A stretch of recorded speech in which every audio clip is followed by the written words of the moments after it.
السميع العليم من الشيطان اللعين الرجيم بسم الله الرحمن الرحيم الحمد لله المعروف من غير رؤية والخالق من غير ربية الذي لم يزل قائما دائما إذ لا سماء ذات أبراج ولا ليل داج ولا بحر ساج ولا أرض ذات مهاد ولا خلق ذو اعتماد والصلاة والسلام والتحية والإكرام على نبي الرحمة وخازن المغفرة وقائد الخير والبركة ومنقذ العباد من الهلكة سيدنا ومولانا أبي القاسم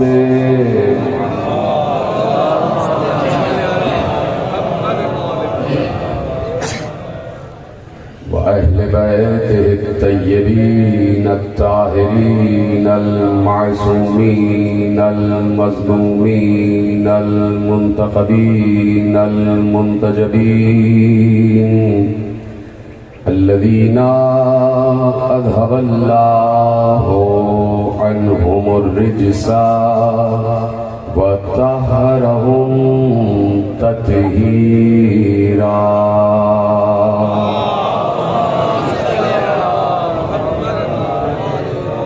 أما بعد فقد قال الله سبحانه وتعالى في محكم كتابه المجيد وفرقانه الحميد وقوله الحق بسم الله الرحمن الرحيم يعرفون نعمة الله ثم ينكرونها وأكثرهم الكافرون صلوات علی محمد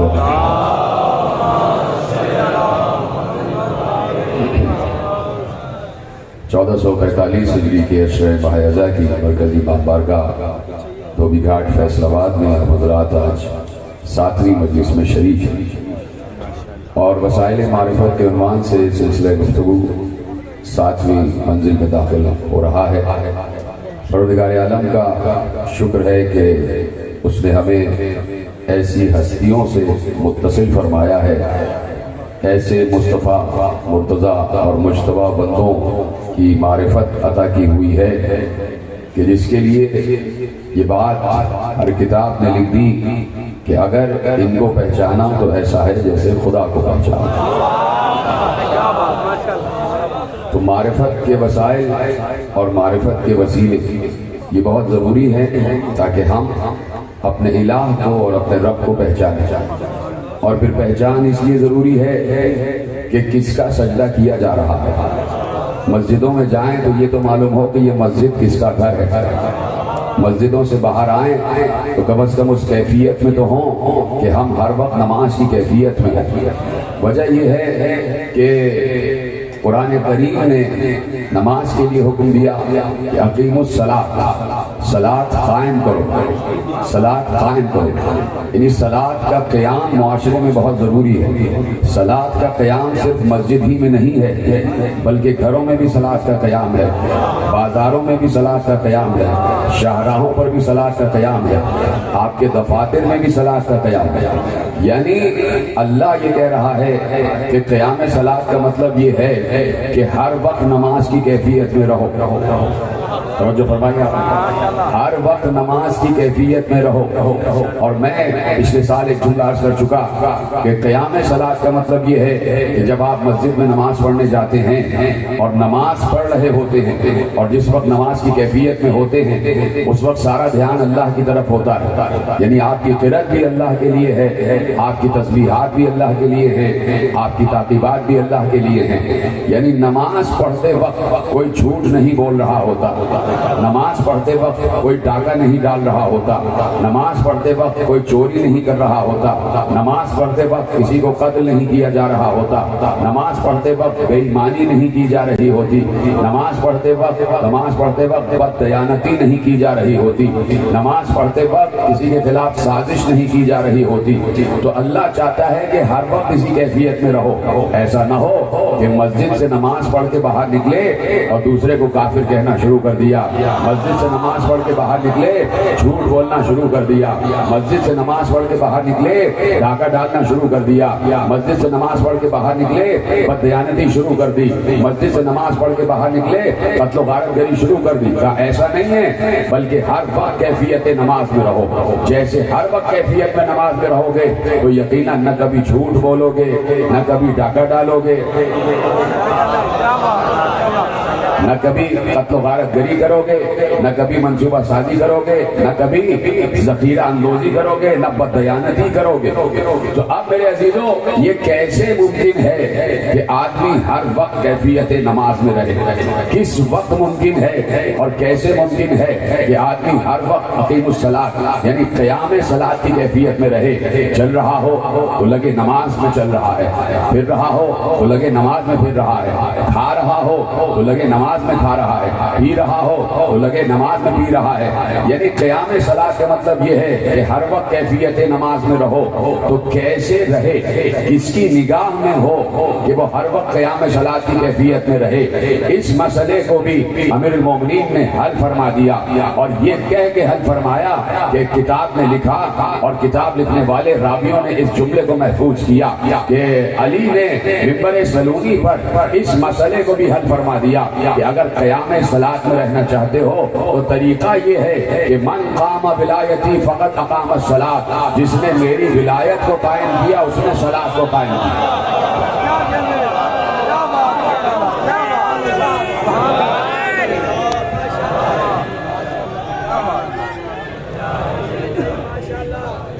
توجہ فرمائی آپ نے؟ تو کوئی نہ کوئی ایک نگاہ ایسی ہونی چاہیے کہ جسے نگاہ ولی کہا جائے، اور اپنے آپ کو ہر دم نگاہ ولی میں تصور کیا جائے کہ ہم ہر دم کسی ولی کی نگاہ میں ہیں۔ سب سے بڑا ولی ہے اللہ، سب سے بڑا ولی ہے اللہ۔ اللہ پر کتنے کو یقین ہے؟ یقیناً 7 ارب مسلمان ہیں، سب کے سب اللہ پر یقین رکھتے ہیں، لیکن اگر اللہ کی موجودگی کا احساس ہو کہ اللہ ہمارے ساتھ ہے، اور وہ خود کہہ رہا ہے جب تم 2 ہوتے ہو تو تیسرا میں ہوتا ہوں، جب تم 3 ہوتے ہو تو چوتھا میں ہوتا ہوں، جب تم 4 ہوتے ہو تو 5واں میں ہوتا ہوں۔ یعنی کہیں پر بھی میں تم سے جدا نہیں۔ لیکن اب مسئلہ یہ ہے اور مجبوری یہ ہے کہ انسان اللہ کا تصور اپنے ساتھ قائم نہیں کر پاتا، لہذا کسی ایسی مادی نگاہ کا ہونا ضروری ہے کہ انسان کہے کہ ایک نگاہ ہے جو مجھے دیکھ رہی ہے، ایک نگاہ ہے جو مجھے دیکھ رہی ہے، ایک نگاہ ہے جو مجھے دیکھ رہی ہے۔ یہ ایک نگاہ نہیں ہے بلکہ 3 نگاہیں ہیں جو تمہیں دیکھ رہی ہیں، 3 نگاہیں ہیں جو تمہیں دیکھ رہی ہیں اور ہر وقت دیکھ رہی ہیں۔ ارشاد ہوا سورہ مبارکہ توبہ میں، اللہ نے ارشاد فرمایا اور آیت کا آغاز لفظ قل سے ہو رہا ہے۔ توجہ، گفتگو شروع ہو چکی ہے۔ آیت کا آغاز لفظ قل سے ہو رہا ہے، یعنی اللہ کہلوا رہا ہے اور نبی کہہ رہا ہے۔ کہلوانے والا اللہ اور کہنے والا نبی. اللہ کہہ رہا ہے قل، اے نبی کہہ دیجئے. اب کس سے کہہ دیجئے؟ تمام انسانوں سے کہہ دیجئے، تمام عالم انسانیت سے کہہ دیجئے. کیا؟ قل اعملوا فسيرى الله عملكم ورسوله والمؤمنون.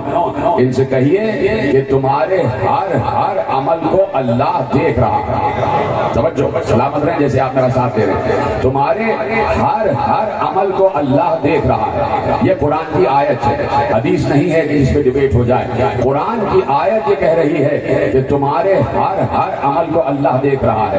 تم چل رہے ہو اللہ دیکھ رہا ہے، تم پھر رہے ہو اللہ دیکھ رہا ہے، تم بیٹھے ہوئے ہو اللہ دیکھ رہا ہے، تم کھڑے ہوئے ہو اللہ دیکھ رہا ہے، تم کھا رہے ہو اللہ دیکھ رہا ہے، تم پی رہے ہو اللہ دیکھ رہا ہے، تم بات کر رہے ہو اللہ دیکھ رہا ہے، تم خاموش ہو اللہ دیکھ رہا ہے، تم کسی سے مل رہے ہو اللہ دیکھ رہا ہے، تم سچ بول رہے ہو اللہ دیکھ رہا ہے، تم جھوٹ بول رہے ہو اللہ دیکھ رہا ہے، تم قتل کر رہے ہو اللہ دیکھ رہا ہے، تم یتیموں کی سرپرستی کر رہے ہو اللہ دیکھ رہا ہے، تم بیواؤں کی خبرگیری کر رہے ہو اللہ دیکھ رہا ہے، تم مصافحہ کر رہے ہو اللہ دیکھ رہا ہے، تم معاندہ کر رہے ہو اللہ دیکھ رہا ہے، تم حقوق ادا کر رہے ہو اللہ دیکھ رہا ہے، تم فرائض ادا کر رہے ہو اللہ دیکھ رہا ہے، تم میدان میں ہو اللہ دیکھ رہا ہے، تم گھر میں ہو اللہ دیکھ رہا ہے، تم شاہراہ پر ہو اللہ دیکھ رہا ہے، تم پہاڑوں پر ہو اللہ دیکھ رہا ہے، تم یقیناً اگر کہیں مصلی پر ہو تو اللہ دیکھ رہا ہے، تم ممبر پر ہو تو اللہ دیکھ رہا ہے، تم مسجد میں ہو اللہ دیکھ رہا ہے، تم گھر میں ہو اللہ دیکھ رہا ہے،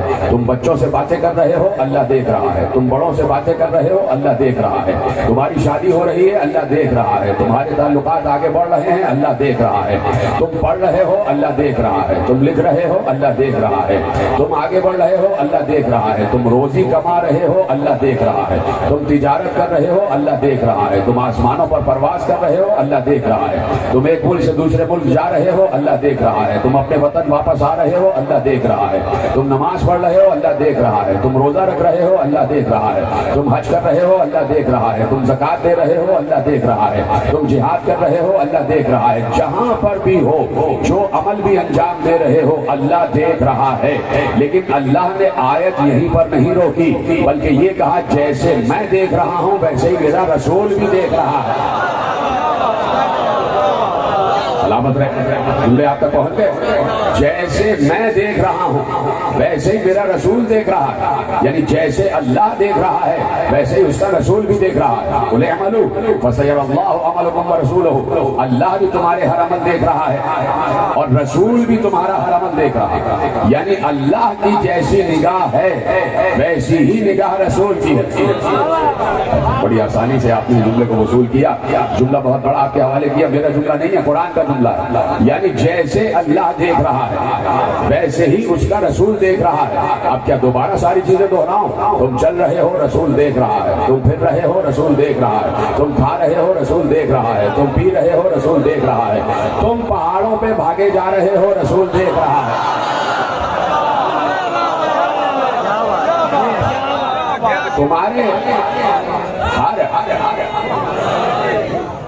تمہارے ہر عمل کو جیسے اللہ دیکھ رہا ہے ویسے ہی رسول دیکھ رہا ہے. یعنی تمہارا کوئی عمل نگاہ رسول سے باہر نہیں ہے. یعنی ایک ولی ہے اللہ تو اس کی نگاہ کتنی وسیع ہے، اور دوسرا ولی ہے رسول تو اس کی نگاہ بھی اتنی ہی وسیع جتنی اللہ کی نگاہ.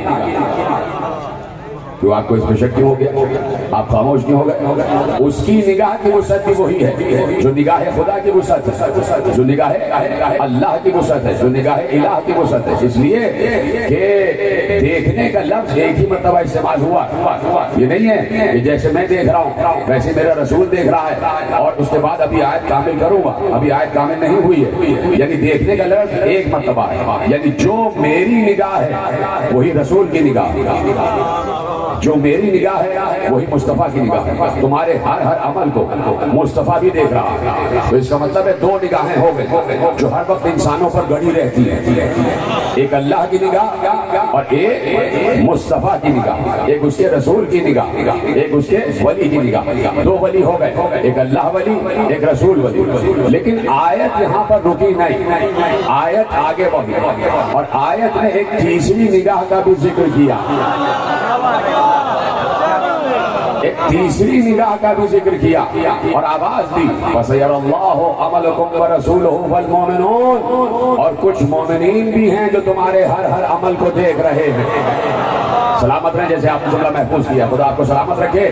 کچھ مومنین بھی ہیں جو تمہارے ہر عمل کو دیکھ رہے ہیں، یعنی جو نگاہ خدا ہے ویسی ہی نگاہ رسول ہے، اور ویسی ہی کچھ مومنین کی نگاہ ہے، ویسی ہی کچھ مومنین کی نگاہ ہے۔ اب یہ مومنین کون ہیں؟ یہ مومنین کون ہیں؟ ذرا یہ تو معلوم ہو کہ مومنین کون ہیں۔ اگر مومنین سے مراد سارے مسلمین ہیں، اگر مومنین سے مراد سارے مسلمین ہیں، تو میں مسلمانوں سے اس وقت پوچھنا چاہتا ہوں کہ بہت سے مسلمان یہاں بیٹھے ہوئے ہیں، بہت سے مسلمان شاہراہوں پر اس وقت سفر کر رہے ہیں، بہت سے مسلمان دکانیں کھولے بیٹھے ہوئے ہیں، جو دکانیں کھولے بیٹھے ہوئے ہیں، یا جو اس وقت مسجد کے حجروں میں ہیں، یا جو اس وقت لوگوں کو، بچوں کو قرآن پڑھا رہے ہیں، ناظرہ پڑھا رہے ہیں، اس وقت وہ اپنے مدرسوں میں ہیں۔ تو مدرسوں والوں سے، شاہراہ پر چلنے والوں سے، مسجد میں بیٹھنے والوں سے، تجارت پر آ جانے والوں سے، دکانیں کھولنے والوں سے کہہ رہا ہوں، ابھی تم گھر میں تو نہیں ہو نا؟ اگر تمہاری نگاہ بھی ویسی ہی ہے جیسے اللہ و رسول کی نگاہ ہے، تو یہ بتا دو کہ اس وقت تمہارے گھروں میں ہو کیا رہا ہے؟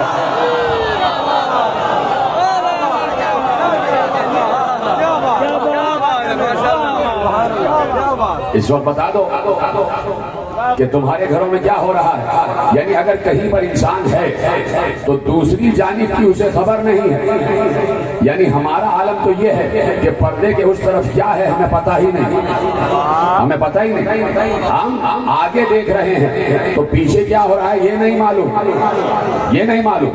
نگاہ ولی ہر جانب دیکھتی ہے، اللہ اکبر، نگاہ ولی ہر جانب دیکھتی ہے۔ خاموش ہو گئے آپ؟ دیکھیے صحیح بخاری میں امام محمد ابن اسماعیل بخاری علیہ الرحمہ نے ایک روایت لکھی، اور روایت کیا ہے؟ روایت یہ ہے کہ پیغمبر جب نماز پڑھا رہے ہوتے تھے تو پیچھے اصحاب کرام نماز پڑھ رہے ہوتے تھے، اور چونکہ ایک تصور ہے کہ نیکی میں جلدی کی جائے، نیکی میں جلدی کی جائے، تو اس سے پہلے کہ پیغمبر رکوع میں جاتے، اصحاب پیغمبر سے پہلے رکوع میں چلے جاتے تھے، پیغمبر سے پہلے رکوع میں چلے جاتے، پیغمبر بعد میں رکوع میں جاتے، لیکن اصحاب یہ سوچتے کہ بھئی نیکی میں جلدی کرو، نیکی میں جلدی کرو، تو وہ پیغمبر سے پہلے رکوع میں چلے جاتے۔ پیغمبر نے ایک بار نماز ختم کی اور پیچھے مڑ کر کہا لا تسبقونی فی الرکوع، مجھ سے پہلے رکوع میں نہیں جایا کرو۔ یعنی جیسے آگے دیکھ رہا ہے ویسے ہی پیچھے بھی دیکھ رہا ہے۔ یہ ہے نگاہ ولی، لا تسبقونی فی الرکوع، مجھ سے سبقت نہ کیا کرو رکوع میں، میرے بعد رکوع میں جایا کرو۔ اور اس کے بعد پیغمبر نے دوسرا جملہ کہا کہ تمہارا رکوع بھی مجھ سے پوشیدہ نہیں ہے اور تمہارا خشوع بھی مجھ سے پوشیدہ نہیں ہے۔ بڑی آسانی سنا آپ نے جملہ، سلامت رہے جن کے ہاتھ بلند ہو رہے ہیں، یہ بہت اہم جملہ تھا۔ فوراً پے بپے دو جملے کہے کہ مجھ سے رکوع میں سبقت نہ کیا کرو، پہلے نہ جایا کرو، اس لیے کہ تمہارا رکوع بھی میں دیکھ رہا ہوتا ہوں اور تمہارا خشوع بھی۔ یہ نہیں کہا کہ تمہارا رکوع بھی دیکھ رہا ہوتا ہوں، تمہارا سجدہ بھی۔ کہنا تو یہ چاہیے تھا نا کہ تمہارا رکوع بھی دیکھ رہا ہوں اور تمہارا سجدہ بھی، لیکن کیا کہا؟ تمہارا رکوع بھی دیکھ رہا ہوں اور تمہارا خشوع بھی۔ یعنی پیغمبر نے بتایا کہ تمہارا ظاہر بھی میری نگاہ میں ہے، تمہاری نیت بھی میری نگاہ میں ہے۔ سلامت رہیں آپ، تمہارا ظاہر بھی نگاہ میں ہے اور تمہارا باطن بھی میں جانتا ہوں، کس کی کیا نیت ہے پیغمبر اچھی طرح جانتا، پیغمبر اچھی طرح جانتا۔ اب یقینا پیغمبر نے اس نگاہ کو اور وسعت دی کہ میری نگاہ کہاں تک ہے، صرف انسانوں تک نہیں، صرف انسانوں تک نہیں، میری نگاہ کی وسعت کہاں تک ہے۔ پیغمبر نے ارشاد فرمایا کہ اللہ کا ملک اور ملکوت جہاں تک ہے وہاں تک میری نگاہ ہے۔ ما یخفا فی عالم الملک والملکوت، مجھ سے عالم ملک اور ملکوت چھپا ہوا نہیں ہے۔ میں زمین اور آسمان کے درمیان بھی دیکھتا ہوں۔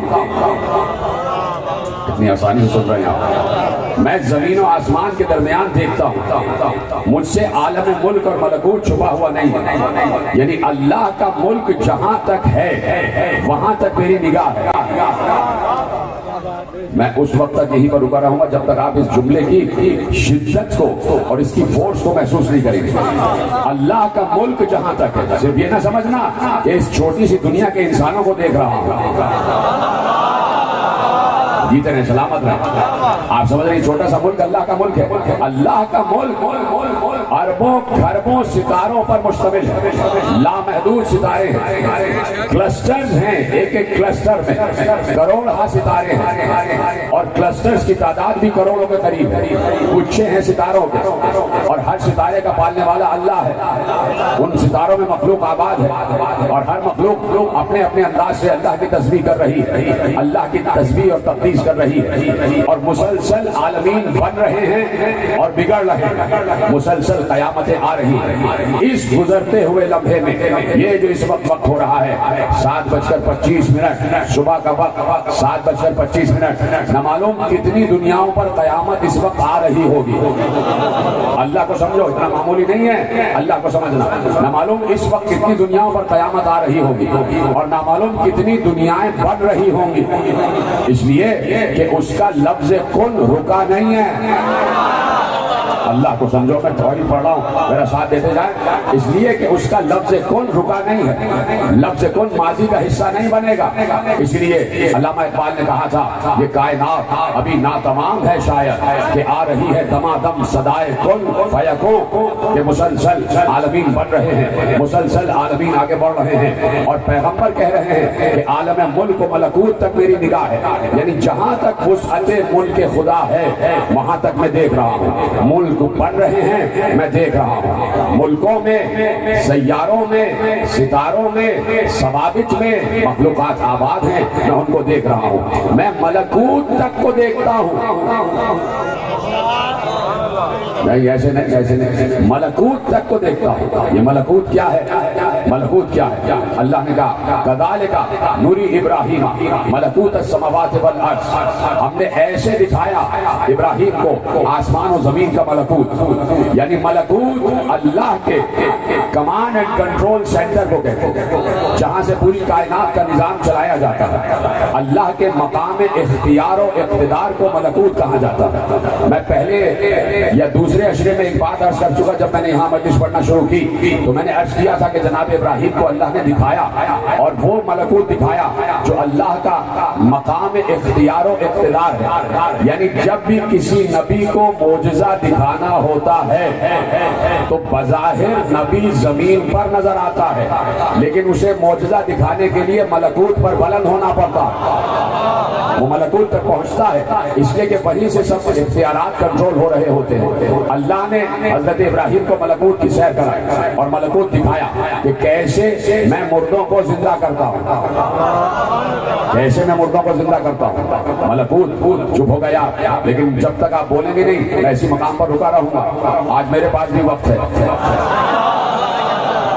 جب تک آپ بولیں گے نہیں میں اسی مقام پر رکا رہوں گا۔ اس لیے کہ ملکوت کوئی معمولی شے نہیں ہے۔ ملکوت پر ابراہیم پہنچے، جب ملکوت پر مقام اختیار و اقتدار پر پہنچے تو ابراہیم سب کو دیکھ رہے تھے، پوری کائنات کا مشاہدہ کر رہے تھے، پوری کائنات کا، صرف انسانوں کا نہیں، پوری کائنات کا۔ ابراہیم کی نگاہ کائنات سے ہٹ کر جب دنیا پر پہنچی تو ابراہیم کی نگاہ وہی نگاہ ہو گئی جو اللہ کی نگاہ تھی۔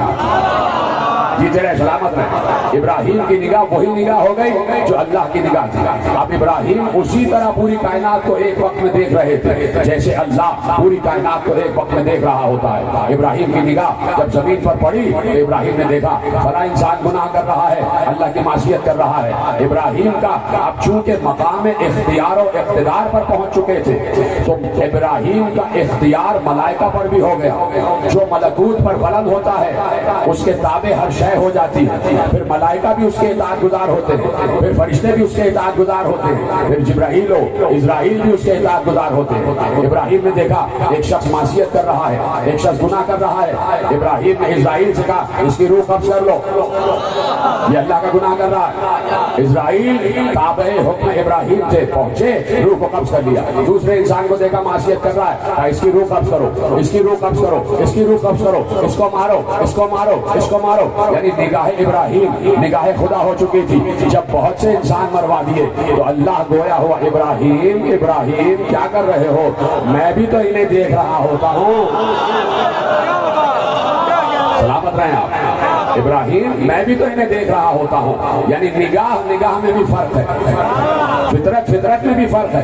یعنی میرا بتانے کا مقصد یہ ہے کہ جو ملکوت تک پہنچ جائے وہ کائنات کی ہر شے کو ویسے ہی دیکھ رہا ہوتا ہے کہ جیسے اللہ دیکھ رہا ہوتا ہے. تو اب پیغمبر نے کہا کہ میں عالم ملک و ملکوت تک کو دیکھ رہا ہوتا ہوں. میں بظاہر زمین پر رہتا ہوں لیکن میری نگاہ ملکوت تک رہتی ہے, میری نگاہ ملکوت تک رہتی ہے, بظاہر میں زمین پر رہتا ہوں. اب مجھے نہیں پتا جملہ آپ تک کیسے پہنچے گا, تیار ہو جائیے جملہ سننے کے لیے.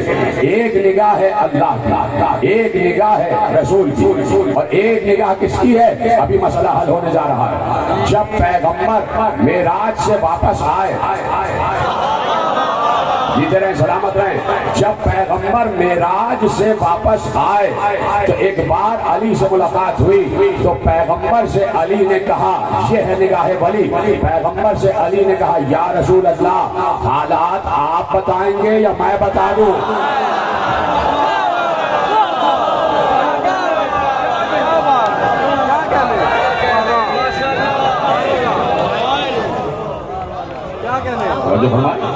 جو معراج کا سفر ہے آپ بتائیں گے یا میں بتا دوں؟ یہ ہوتی ہے نگاہ ولی کہ زمین پر ہے بظاہر لیکن نگاہ عالم ملکوت تک, نگاہ عالم ملکوت تک. تو اب یہ ہے علی کی نگاہ اور یہ ہے رسول کی نگاہ اور یہ ہے اللہ کی نگاہ. یعنی جہاں تک وسعت نگاہ الہیہ ہے وہیں تک وسعت نگاہ رسالت بھی ہے اور وہیں تک وسعت نگاہ امامت بھی ہے. اب سمجھ میں آیا, اب سمجھ میں آیا. پوچھا گیا اور بڑے حسین شہزادے سے پوچھا گیا, قاسم ابن حسن سے پوچھا گیا کہ یہ بتائیے, مسائل پر نہیں آ رہا ہوں, فضائل پڑھ رہا ہوں, یہ بتائیے فَسَيَرَ اللَّهُ عَمَلَكُمْ وَرَسُولُهُ وَالْمُؤْمِنُونَ, یہاں مومنون سے کیا مراد ہے؟ شہزادے سے پوچھا گیا کہ یہاں مومنون سے کیا مراد ہے؟ شہزادے نے پلٹ کے اس سے پوچھا تم بتاؤ مومنون سے کیا مراد ہے؟ یہ طریقہ ہے گفتگو کا. پہلے اس سے اگلوایا تم بتاؤ تمہاری نگاہ میں مومنون سے کیا مراد ہے؟ اور میری نگاہ میں مومنون سے مراد تمام مسلمان, سارے مسلمان. تو شہزادے نے کہا تم بھی مسلمان ہو؟ کہا ہاں. کہا تم بھی اس میں شامل ہو؟ کہا ہاں. اچھا یہ بتا دو تمہاری بیوی اس وقت گھر میں کر کیا رہی ہے؟ تمہارے اہل و عیال اس وقت گھر میں کر کیا رہے ہیں؟ آپ چپ ہو گئے. اب انہوں نے پلٹ کے شہزادے سے پوچھا آپ بتائیے یہاں مومنون سے کیا مراد ہے؟ کہا مومنون سے مراد پچھلے دور میں میرے بابا حسن اور اس دور میں میرے چچا حسین. یعنی ہر دور کا امام ویسے ہی دیکھ رہا ہوتا ہے کہ جیسے اللہ دیکھ رہا ہے. اب سمجھ میں آیا کہ ہر دور میں ایک عین اللہ کا تصور کتنا ضروری ہے. آج کے جملہ پہنچ جاتا آپ کا. ہر دور میں ایک عین اللہ کا تصور کتنا ضروری ہے. ہر دور میں اللہ کی ایک آنکھ ہے. اسی لیے زیارتوں میں بھی کہتے ہو کہ آپ معصوم کے لیے عرض کیا جاتا ہے کہ آپ زمین پر اللہ کی دیکھتی ہوئی آنکھ, عین اللہ ناظرۃ فی الارض, زمین پر اللہ کی دیکھتی ہوئی آنکھ, اسے کہتے ہیں عین اللہ. تو کوئی عین اللہ ہے جو ہر وقت انسانوں کو دیکھ رہا ہے. مسائل معرفت میرا عنوان ہے اور آپ جانتے ہیں کہ جہاں جہاں سے میرے پاس گوشے آ رہے ہیں میں آپ کے حوالے کر رہا ہوں. جہاں جہاں سے گوشے آ رہے ہیں میں آپ کے حوالے کر رہا ہوں. عین اللہ کوئی معمولی نگاہ نہیں ہوتی. عین اللہ کا مطلب یہ ہے کہ ظاہر کو بھی دیکھے اور باطن کو بھی دیکھے. بات پہنچ گئی. ظاہر کو بھی دیکھے اور باطن کو بھی دیکھے. اب مسئلہ یہ ہے کہ عین اللہ ید اللہ بھی ہے. جو عین اللہ ہے وہ ید اللہ بھی ہے. اللہ کا ہاتھ بھی ہے اور اللہ کی آنکھ بھی ہے. جس اللہ کے ولی کو اللہ خود عین اللہ کہہ رہا ہے, رسول خود عین اللہ کہہ رہا ہے, اس کی نگاہ کا تو کیا کہنا, اس کی نگاہ تک تو کوئی نہیں پہنچ سکتا. اس کے ہاتھ میں جو ذوالفقار آ جائے وہ بھی شجروں کو دیکھ کر چل رہی ہوتی ہے. ادھر سلامت رہیں آپ. اس کے ہاتھ میں جو ہتھیار آ جائے وہ بھی شجروں کو دیکھ کر چل رہا ہوتا ہے, وہ بھی نسب کو دیکھ کر چل رہا ہوتا ہے. یعنی ہتھیار آسمان سے اترا ہے تو وہ بھی نگاہ لے کر اترا ہے. بڑی آسانی سنا آپ نے بھائی مدارج النبوہ میں شاہ عبداللہ محدث دہلوی نے لکھا اور کہا یا رسول اللہ میری تلوار ٹوٹ گئی میں کیا کروں؟ کہا کہ لکڑی کا ٹکڑا اٹھا کے لاؤ. وہ لکڑی کا ٹکڑا اٹھا کے لائے اور پیغمبر کو دیا. پیغمبر نے اپنے ہاتھ میں لکڑی کا ٹکڑا لیا. پیغمبر کے ہاتھ میں لکڑی آتے ہی تازہ تلوار میں تبدیل ہو گئی. تازہ تلوار میں تبدیل ہو گئی. پیغمبر کے ہاتھ میں لکڑی کا ٹکڑا آیا, تازہ تلوار میں تبدیل ہو گیا. وہ گئے اور لڑنا شروع کر دیا. دوسرے صحابی کی تلوار ٹوٹی, وہ بھی نبی کے پاس آئے. نبی نے ان کو بھی لکڑی کو تلوار بنا کے دیا, وہ بھی لڑنے لگے. تیسرے صحابی کی تلوار ٹوٹی, وہ بھی صحابی کی سنت پر عمل کرتے ہوئے نبی کے پاس آئے اور کہا یا رسول اللہ میری تلوار ٹوٹ گئی. پیغمبر نے لکڑی کو ہاتھ میں لیا, لکڑی تلوار میں تبدیل ہو گئی. ایسے میں لکھنے والے نے لکھا کہ علی کی تلوار بھی ٹوٹ گئی. علی کی تلوار ٹوٹی. علی نبی کے پاس آئے اور نبی کے پاس آ کر کہا یا رسول اللہ میری تلوار ٹوٹ گئی. تو اب تک لکڑی کو تلوار بنا کے دینے والا رسول, جب علی نے کہا تو رسول نے آسمان کی طرف دیکھا. رسول نے آسمان کی طرف دیکھا اور دیکھنے کے بعد کچھ کہا ہوگا, ہمیں نہیں پتا کیا کہا ہوگا. آسمان کی طرف دیکھا, یعنی اب تک سب کو لکڑی کی تلوار بنا کر دینے والا رسول علی کی باری میں آسمان کی طرف دیکھ رہا ہے. جب رسول آسمان کی طرف دیکھے تو ایک ہی وجہ ہوتی ہے کہ وحی کا انتظار کر رہا ہوتا ہے. وحی کا انتظار کر رہا ہوتا ہے. نبی وحی کا انتظار کر رہے تھے کہ اب کیا کروں, اس لیے کہ تیرے ہاتھ کی تلوار ٹوٹی ہے. اللہ اکبر, اللہ اکبر. بہت سلو آ رہے ہیں آپ آج, بہت آہستہ آہستہ میرے ساتھ آ رہے ہیں.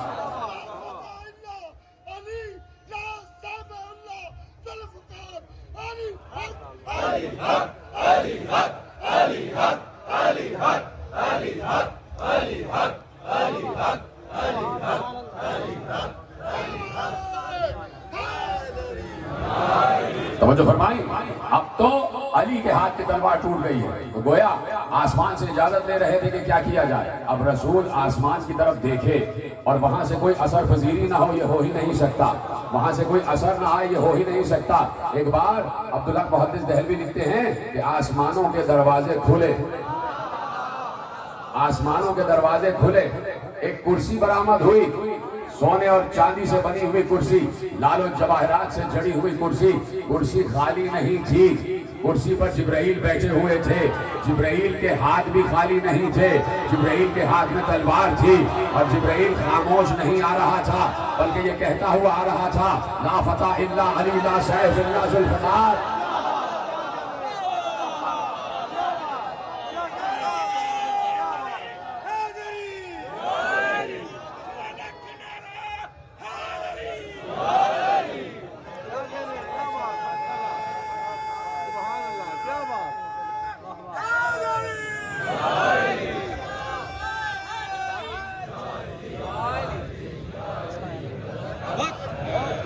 توجہ فرمائے آپ.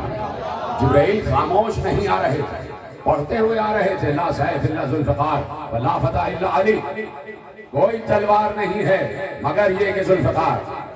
اور دوسرا ٹکڑا کیا ہے, کوئی مرد نہیں ہے سوا علی کے.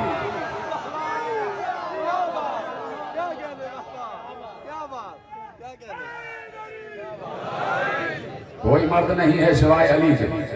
مرد میدان ہے تو علی, اور اگر کوئی تلوار ہے تو ذوالفقار. اب چونکہ ولی کی طرف سے آئی ہے,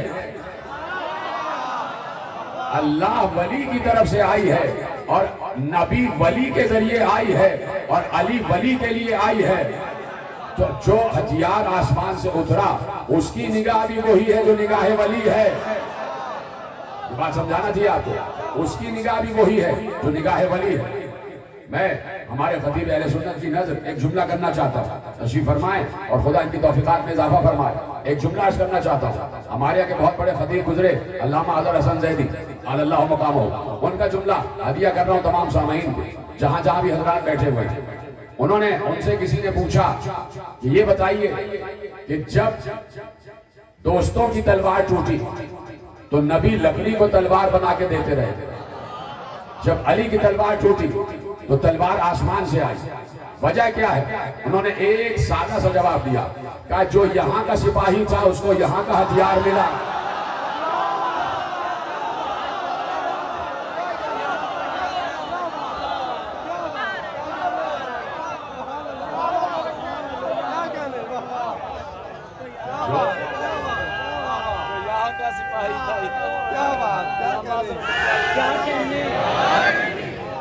جو یہاں کا سپاہی تھا اسے یہاں کا ہتھیار ملا، اور جو وہاں کا تھا اسے وہاں کا ہتھیار ملا، جو وہاں سے آیا اسے وہاں کا ہتھیار ملا۔ تو ہتھیار اگر دست نبوت میں آئے یا دست امامت میں آئے، پیغمبر اپنے ہاتھ میں لکڑی کا ٹکڑا لے رہے ہیں اور پیغمبر کے ہاتھ میں لکڑی کا ٹکڑا آ کے تر و تازہ تلوار میں تبدیل ہو رہا ہے، یہ ہے نبی کے ہاتھ کا معجزہ۔ جملہ دینے جا رہا ہوں، یہ ہے نبی کے ہاتھ کا معجزہ۔ ابھی دنیا نبی کے ہاتھ کا معجزہ نہ سمجھ پائی تو اللہ کے ہاتھ کا معجزہ کیا سمجھ میں آئے گا؟ دست خدا کا معجزہ کیا سمجھ میں آئے گا؟ ابھی نبی کی ذات سمجھ میں نہیں آئی تو اللہ کی ذات کیا سمجھ میں آئی؟ تو اب یہ جتنے معرفت کے وسائل ہیں صرف اس لیے ہیں کہ اللہ کو سمجھا جائے، اللہ کو سمجھا جائے۔ پیغمبر نے 23 برس جب قرآن کی آیتیں اتری ہیں تو پیغمبر نے ہر آیت کی تفسیر بیان فرمائی، ہر آیت کی تفسیر بیان فرمائی۔ آیت اتری من جاء بالحسنہ فلہ عشر امثالہا، اب تفسیر کا انداز دیکھیے اور وسائل معرفت میں عنوان دیکھیے۔ من جاء بالحسنہ فلہ عشر امثالہا، جس نے ایک نیکی کی اس کو ہم 10 گنا اجر دیں گے۔ نیکی ایک ہوگی، ثواب 10 ہوں گے۔ یہ ہے کون سی نیکی؟ ایک نیکی وہ ہے کہ لن تنالوا البر حتی تنفقوا مما تحبون، تم اس وقت تک بر کو نہیں پا سکتے، نیکی کو نہیں پا سکتے جب تک اپنی پسندیدہ ترین شے اللہ کو ہدیہ نہ کرو۔ یعنی جو شے تمہیں پسند ہے وہ شے اللہ کو پیش کرو، جو تمہیں پسند ہے۔ ایسا نہیں کہ گئے ہیں کہیں اور سامنے سے فقیر گزر رہا اور جو جیب میں سب سے خراب نوٹ ہے وہ اللہ کی راہ میں ہدیہ کر دیا۔ نہیں، سب سے پسندیدہ ترین شے اللہ کی راہ میں ہدیہ کرو۔ اگر تمہیں ہمت ہے تو اس آیت پر تو عمل کر کے دکھاؤ۔ بڑے بڑے عمل کرنے والے لوگ پڑے ہوئے ہیں، ہمت ہے تو مولوی سے کہو، ملا سے کہو کہ اس آیت پر تو عمل کرے۔ تجھے گاڑیوں سے اور اپنے بنگلوں سے بڑی محبت ہے، دے دے اللہ کی راہ میں۔ تو بات کیا ہے؟ جو شے سب سے اہم ترین اور قیمتی ہے اللہ وہ مانگ رہا ہے، اللہ وہ مانگ رہا ہے۔ جملہ دوں آپ کے حوالے کروں اگر آپ کی اجازت ہو۔ مجھے اندازہ ہے کہ آج بھی بہت گرمی ہو رہی ہے اور آپ پنکھے چل رہے ہیں، لیکن میں آپ کا شکر گزار ہوں اور میں آپ کو صرف دعا دے سکتا ہوں، باقی شکریہ وارث فرش ادا ادا کرتا ہے۔ اور آپ کو کوئی غم نہیں ہوگا سوا غم حسین، اور مسلسل آپ کے لیے دعا گو ہوں کہ جس کی اولاد نہیں ہے پروردگار اسے اولاد عطا فرمائے، جس کے رزق میں کمی ہے پروردگار اس کے رزق میں برکت عطا فرمائے، جو تجارت کر رہے ہیں ان کی تجارت میں پروردگار روز افزوں ترقی عطا فرمائے، جن کے پاس گھر نہیں ہے انہیں اہل بیت کے گھروں کے صدقے سے گھر عطا فرمائے، جن کی بیٹیاں رشتوں کے انتظار میں بیٹھی ہیں ان کو بہترین بار عنایت فرمائے۔ میں آپ کے لیے مسلسل دعا گو ہوں، پروردگار آپ کی دعاؤں کو قبول فرمائے۔ لیکن میں عرض یہ کر رہا ہوں کہ نگاہ ولی کہاں تک ہے، نگاہ ولی کہاں تک ہے، اور پھر ولی کا تعارف کہاں تک ہے۔ ولی کا تعارف ایک نیکی یہ ہے کہ جو تمہیں سب سے زیادہ پسند ہے وہ اللہ کی راہ میں ہدیہ کر دو، جو سب سے زیادہ پسند ہے۔ اب آپ درجہ بدرجہ دیکھیے کہ انسان کو کون کون سی چیزیں پسند ہیں۔ اگر آپ کے پاس بنگلہ ہے، گاڑی ہے، جائیداد ہے، تو یہ سب چیزیں آپ کو پسند ہیں تو اللہ کہہ رہے دے دو۔ لیکن اگر خدا نہ خواستہ کسی کی اولاد پر بات آ جائے تو انسان اولاد پر اپنے بنگلے اور گاڑی کو قربان کر لیتا۔ اس کا مطلب ہے کہ اولاد سب سے زیادہ پسند ہے۔ بھائی فضائل پڑھ رہا ہوں، مسائل نہیں پڑھ رہا۔ اس کا مطلب ہے اولاد سب سے زیادہ پسند ہے۔ اولاد کا مطلب ہوتا ہے خون۔ جیتے رہے، سلامت رہے۔ اولاد کا مطلب ہوتا ہے اپنا خون، یعنی اپنا خون سب سے زیادہ عزیز ہوتا ہے انسان کو۔ مجھے نہیں پتا کہ بات پہنچی ہے کہ نہیں پہنچی۔ اپنا خون سب سے زیادہ عزیز ہوتا ہے انسان کو، اور اللہ کہہ رہا ہے جو چیز تمہیں سب سے زیادہ عزیز ہے وہ ہماری راہ میں ہدیہ کرو۔ ارے اسی لیے تو کہیں ہم زنجیر لگا کے خون ہدیہ کر رہے ہیں، کہیں کما لگا کے خون ہدیہ کر رہے ہیں۔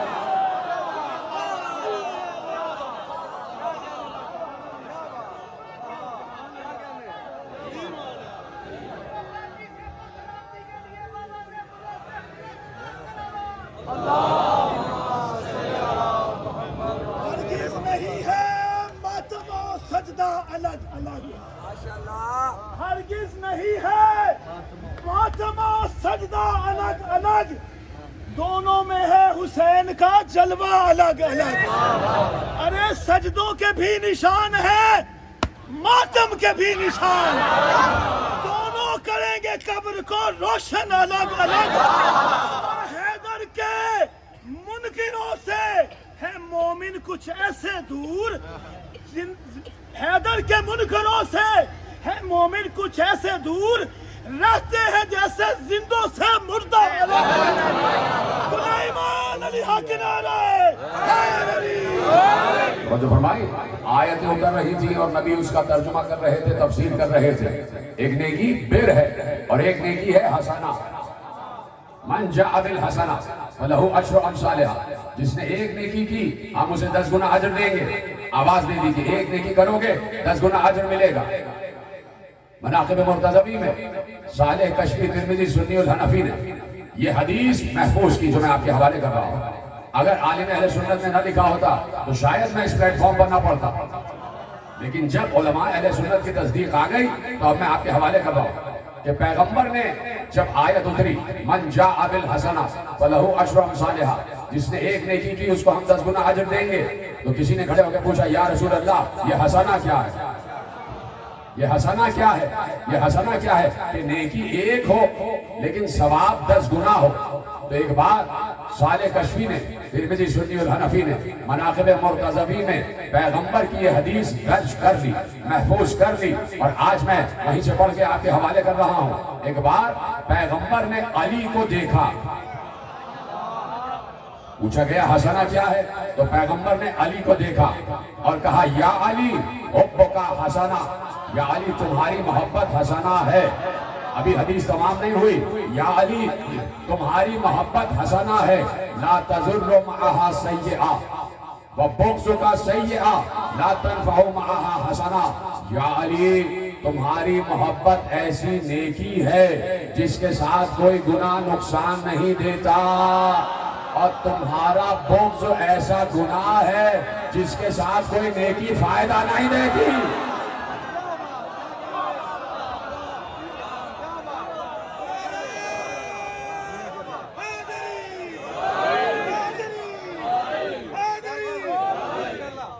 جس کے ساتھ کوئی نیکی فائدہ نہیں دیتی۔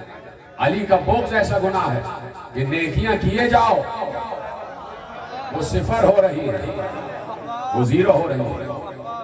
علی کو اللہ نے پیغمبر کے ذریعے سے امتیازات سے نوازا، اعزازات سے نوازا، اور یہی اعزازات میں آپ کے حوالے کر رہا ہوں۔ پیغمبر نے ارشاد فرمایا کہ 3 فضیلتیں ایسی ہیں کہ جس میں میں اور علی شریک ہیں۔ 3 فضیلتیں ایسی ہیں کہ جس میں میں اور علی شریک ہیں۔ وہ 3 کون سی ہیں؟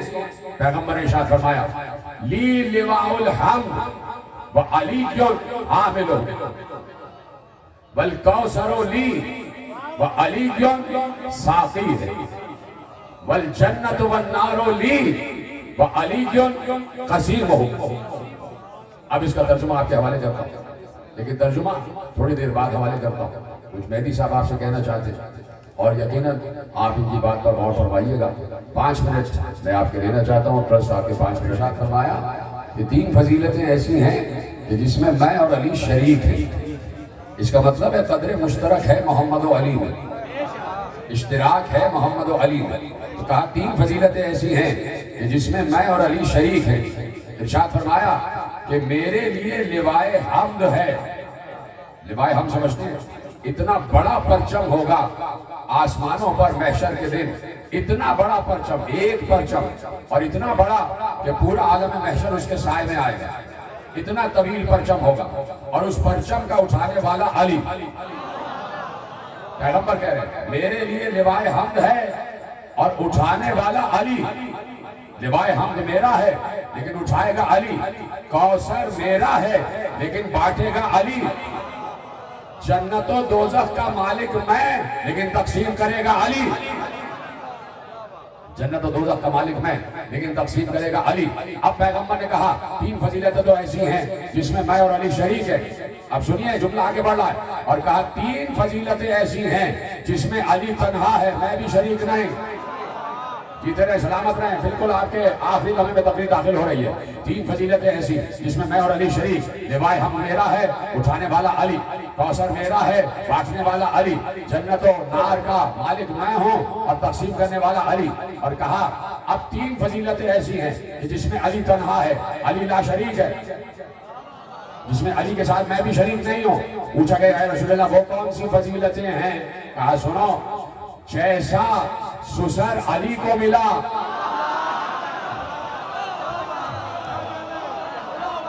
سلامت رہیں آپ, جیسا سسر علی کو ملا ویسا مجھے نہ ملا.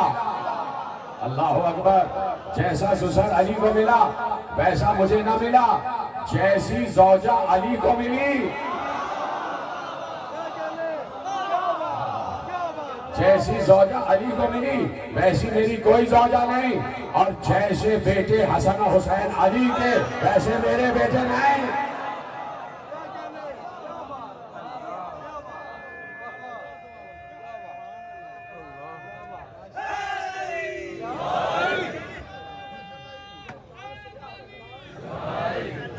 جیسے میرے بیٹے, جیسے علی کے بیٹے حسن و حسین ویسے میرے بیٹے نہیں. یا رسول اللہ یہ کیا کہہ دیا آپ نے؟ حسن و حسین بھی تو آپ ہی کے بیٹے ہیں, حسن و حسین آپ کے بیٹے. لیکن میں کیا کروں کہ قرآن نے کہہ دیا ما کان محمد ابا احد من رجالکم, محمد تم مردوں میں سے کسی کا باپ نہیں ہے. محمد تم مردوں میں سے کسی کا باپ نہیں ہے. یعنی باپ ہے تو ایک بیٹی کا باپ ہے.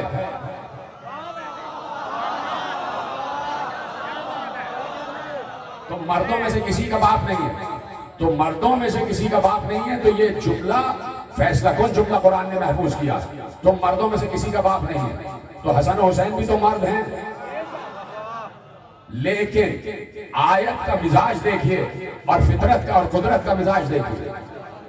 آیت کا مزاج اور پھر مزاج الہی دیکھیے. کہ میں اکثر ایک جملہ عرض کرتا ہوں کہ اللہ نے کچھ ایسی ہستیاں تخلیق کی ہیں کہ جو اس کی فطرت کو بدلنے کی صلاحیت رکھتی ہے, جو اس کی تقدیر, لکھی ہوئی تقدیر کو بدلنے کی صلاحیت رکھتی ہے. مثلا اللہ نے کہا, بہت مشہور جملہ ہے, وَالشَّمْسُ تَجْرِي لِمُسْتَقَرٍّ لَهَا ذَلِكَ تَقْدِيرُ الْعَزِيزِ الْحَكِيمِ. ہم نے سورج کا ایک راستہ بنایا ہے کہ وہ مشرق سے طلوع کرے گا اور مغرب میں ڈوبے گا, اور یہ راستہ اللہ نے اس کی تقدیر میں لکھا ہے. یعنی سورج کی تقدیر اللہ نے لکھ دی, سورج کی تقدیر اللہ نے لکھی, سورج کی تقدیر اللہ نے لکھی. سمجھے اس کو؟ شاید میں جملہ دہراتا جاؤں گا جب تک سب نہیں سمجھیں گے. سورج کی تقدیر اللہ نے لکھی. کیا تقدیر لکھی؟ کہ تو مشرق سے طلوع کرے گا اور مغرب میں ڈوب جائے گا. یہ اللہ کی لکھی ہوئی تقدیر ہے. کون ہے وہ بندہ جو اس تقدیر میں تبدیلی کر کے ڈوبے ہوئے سورج کو واپس پلٹا رہا ہے؟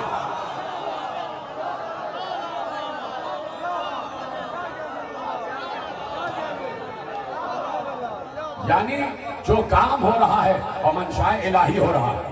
یہاں ٹکراؤ نہیں ہے. یہ مت سمجھنا کہ یہاں الہ میں اور بندے میں کوئی ٹکراؤ ہے, یہاں اللہ میں اور اس کے بندے میں کوئی ٹکراؤ ہے. نہیں, اللہ کے اذن سے سب کام ہو رہا ہے. اللہ بتانا چاہتا ہے کہ کچھ ہیں جو ہمارے ملکوت پر اختیار رکھتے ہیں, جو ہمارے مقام اقتدار و اختیار پر فائز ہیں. ہم نے انہیں یہ اجازت دی ہے کہ جو تقدیر ہم لکھیں تم اسے بدل سکتے ہو, تم فطرت بدل سکتے ہو.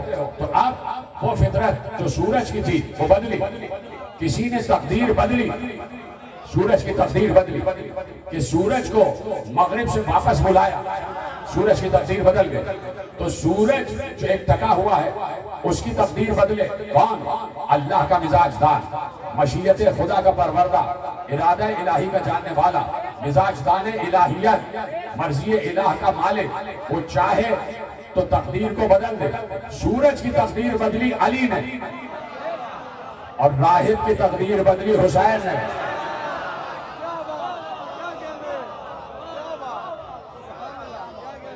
جو فرمایا آپ نے. تو اب کہیں نہ کہیں مزاج بدل جاتا ہے اور کہیں نہ کہیں ان ہستیوں کو اختصاص حاصل ہوتا ہے. اب چونکہ استثنائی کیفیت تھی اور اختصاصی کیفیت تھی, تو ایک بار جب قرآن نے کہا کہ محمد تم مردوں میں سے کسی کا باپ نہیں ہے, لیکن حسنین کا اختصاص باقی رکھنا تھا, تو ایک بار اس آیت میں تو یہ کہا کہ محمد تم مردوں میں سے کسی کا باپ نہیں ہے، جملہ سننا، اس آیت میں تو یہ کہا کہ محمد تم مردوں میں سے کسی کا باپ نہیں ہے، لیکن اختصاص حسنین کو قائم رکھنے کے لیے کہا کہ جاؤ ان نصارہ نجران سے کہو تم اپنے بیٹوں کو لاؤ، ہم اپنے بیٹوں کو لائیں۔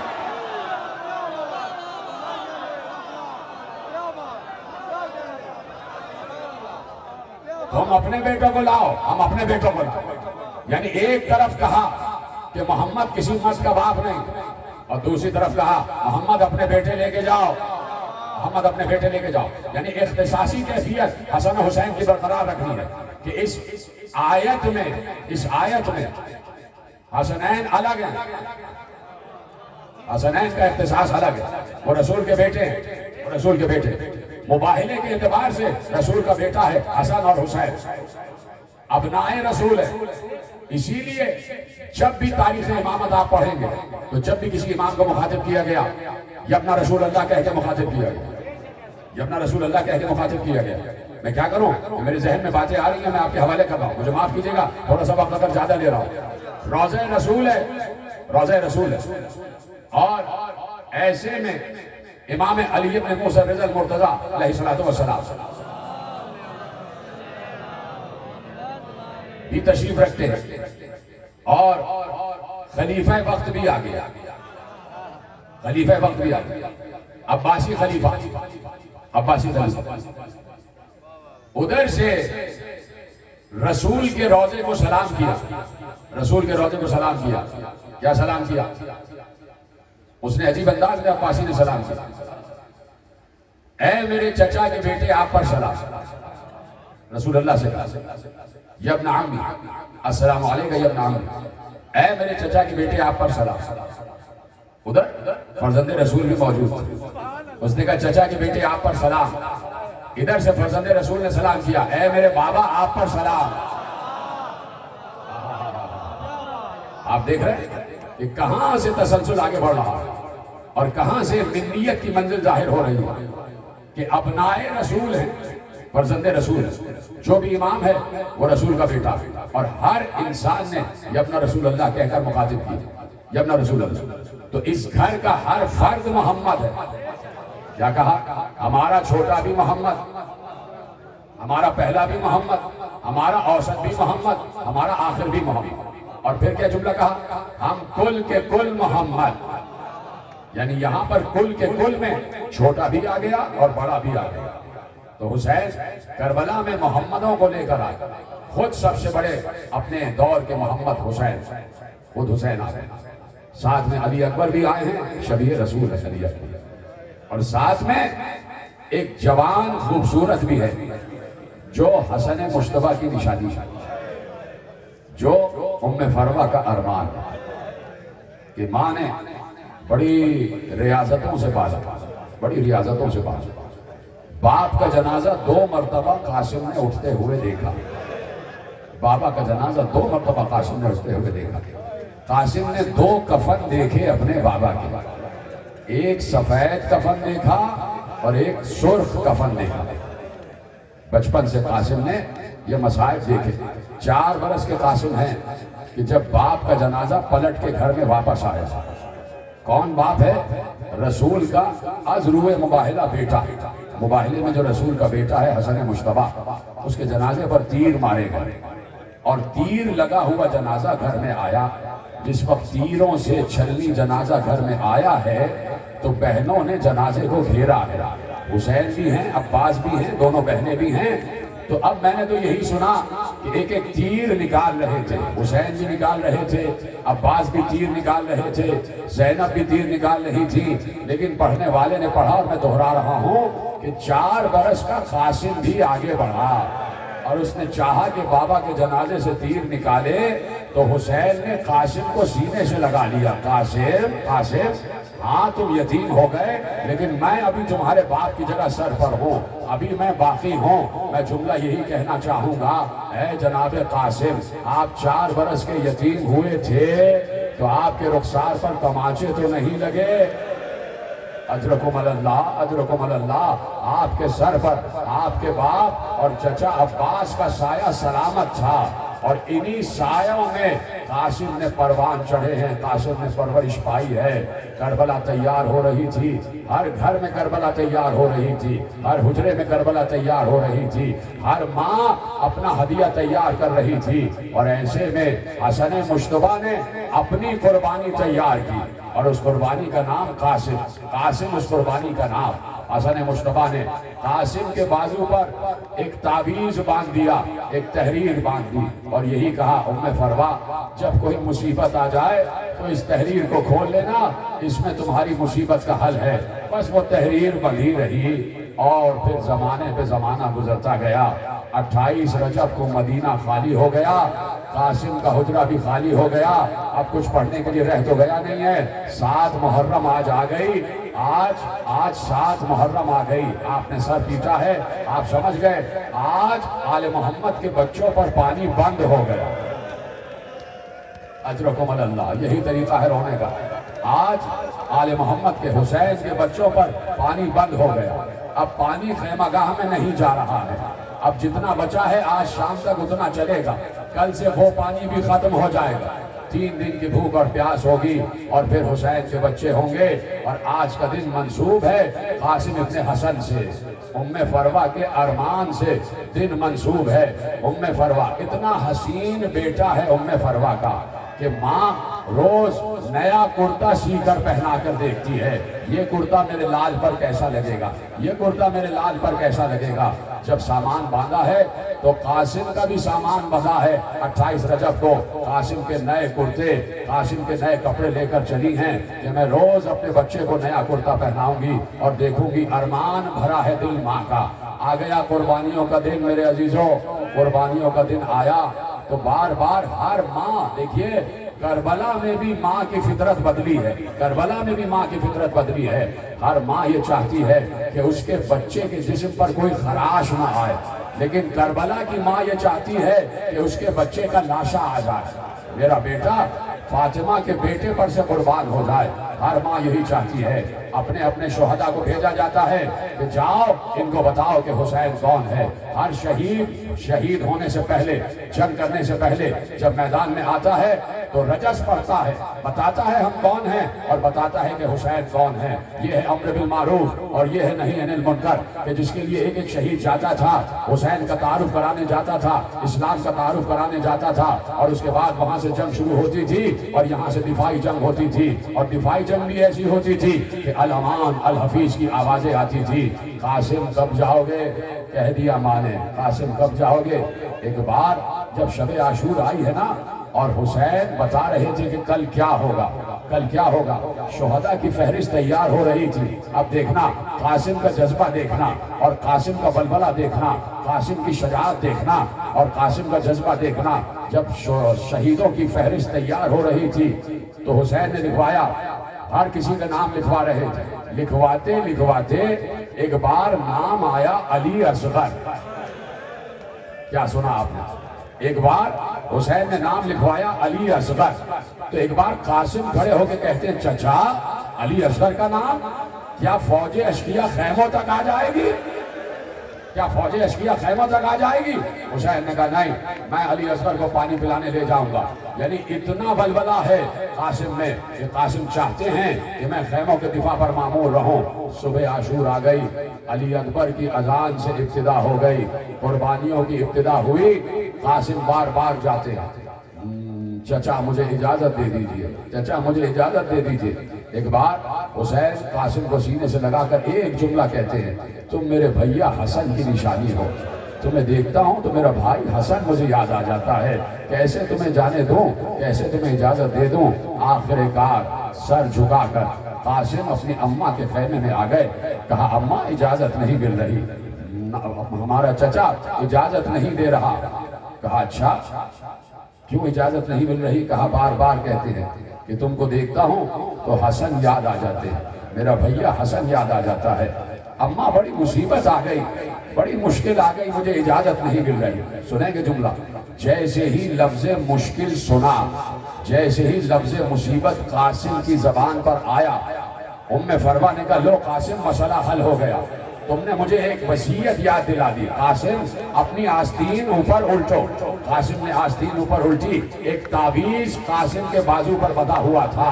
ام فروا نے تعویذ کھولا، کہا بیٹا تمہیں معلوم ہے جب تمہارا بابا اس دنیا سے جا رہا تھا تو یہ تعویذ لکھا تھا اور کہا تھا ہر مصیبت کا حل اس تعویذ میں ہے، اب اس سے بڑی کوئی مصیبت نہیں ہے کہ تمہیں جانے کی اجازت نہیں مل رہی۔ ام فروا نے تعویذ کھولا، تعویذ کھول کر پڑھا اور پڑھ کر خوش ہو گئی، کہا آؤ قاسم اب میں اجازت دلواتی ہوں، اب میں اجازت دلواتی ہوں۔ قاسم کا ہاتھ پکڑا اور لے کے آئی خیمہ گاہ حسینی میں۔